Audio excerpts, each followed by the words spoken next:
this center. It's the 381st class here in this center. To have this one without any break, it itself, this divine grace is required, otherwise without any interruption. Running for 381 classes, its endurance should be there in me, and the interest should be there in the students. This bringing them together, it itself is yoga. Yoga means joining. It's my interest and your interest. Joining itself is yoga. And yoga is becoming very popular these days. And Indian Prime Minister in the UN recently, he spoke about making one day as International Yoga Day. That in the UN he requested to pass a resolution. And recently, last week, Indian Prime Minister, he made it mandatory in all the universities to teach yoga and meditation. It should be available as a course. It's in all the universities now it will be available. So yoga is becoming popular everywhere. That the Indian Prime Minister thinks every student, every youth should know about this one, that should understand the greatness of yoga. And there are two words. One is called as boga and another is called as yoga. It's few letters are common in both. And boga means enjoyment without any discipline. Boga is enjoying without any discipline, and yoga means it's be in joy with discipline. This enjoy, that is enjoy. It's again bit similarities is there.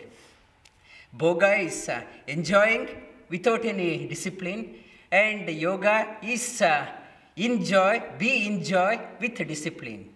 And initially that boga looks to be very enchanting, very interesting, but it ends up in sorrow and regret.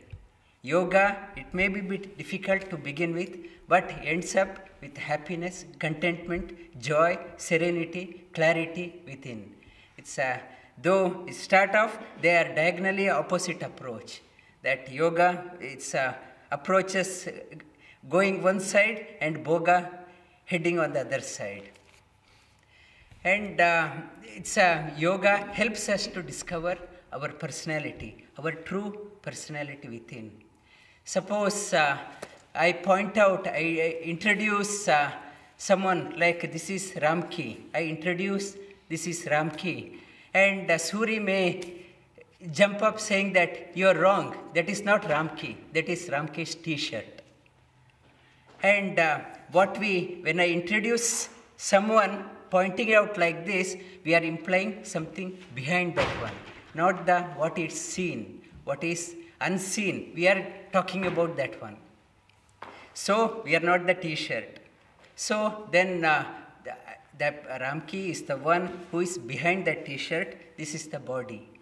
I may think this is the body, that I may think, and before I come out of the house, I stand in front of the mirror, making sure that my crop is good, my shirt is all tidy, and if I come through the traffic light, we see people in the traffic signal applying the lipstick, makeup. They think that they want to look good, that putting up a makeup over what they are.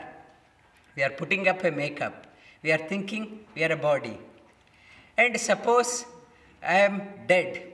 My body is lying here and someone won't come. See, I will introduce to Rajendra. This is Rajendra. Nobody will say this is Rajendra. They will say this is Rajendra's body. It's a Rajendra is different from the body. We all know that one. But we think we are a body. But subconsciously we know we are not a body. This is Rajendra's body. The difference between the dead person and a living person, we are breathing.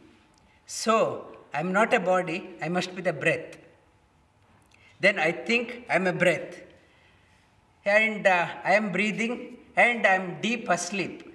If you come close to me and whisper, and I won't know anything, that you may think that he is in deep sleep, his mind is not working. So, I am not the breath also.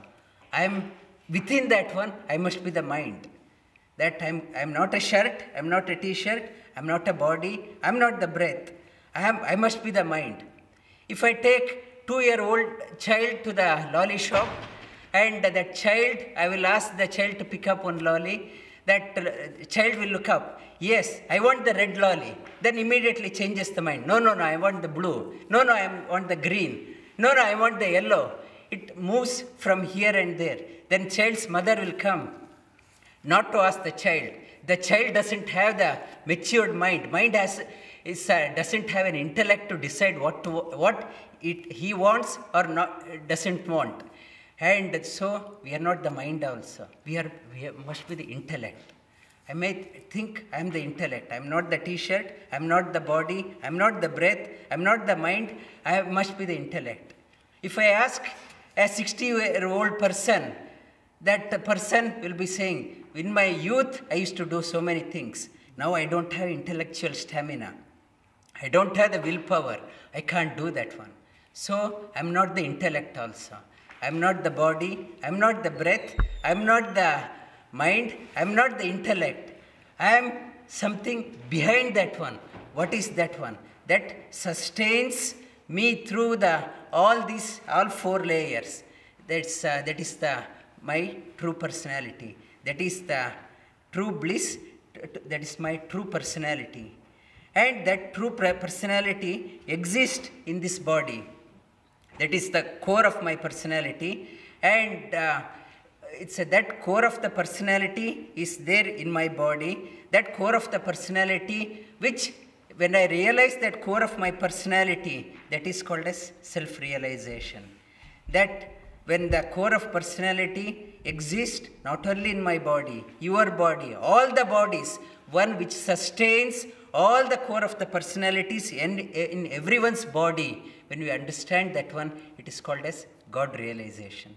That our personality, that personality is core of our personality is covered with various layers. Like intellect is covered, it is covered by the mind, it is covered with the breath, it is covered with the outer body. Suppose I have half a kilo of gold in my home, I don't put that one on the main hall, on the lounge room. I won't keep it up for the display. What I will do, I will wrap it, I put it in a box, I put that box in the locker, I make sure that locker is locked properly so that it's in the safe place. It's so that all the frequent visitors in the house may not pay the attention onto the gold, my precious thing.